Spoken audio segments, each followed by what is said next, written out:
ভারতের সীমান্তরক্ষী বাহিনী বিএসএফ বেনাপোল সীমান্ত দিয়ে ১০০ থেকে ১২০ জন কথিত বাংলাদেশি নাগরিককে বাংলাদেশে পাঠানোর চেষ্টা করেছে বলে অভিযোগ উঠেছে।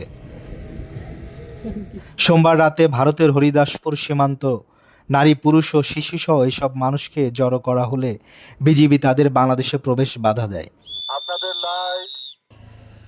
সীমান্ত সূত্রে জানায়, তাদের অনেকেই ভারতে জন্মগ্রহণ ও দীর্ঘদিন ধরে সেখানে বসবাস করছেন। নাগরিকত্ব যাচাই ছাড়াই তাদের বাংলাদেশে পাঠানোর চেষ্টা করা হচ্ছে বলে অভিযোগ রয়েছে। এ ঘটনায় সীমান্ত উভয় পাশে বিজিবি ও বিএসএফ সতর্ক অবস্থান রয়েছে এবং নজরদারি জোরদার করা হয়েছে।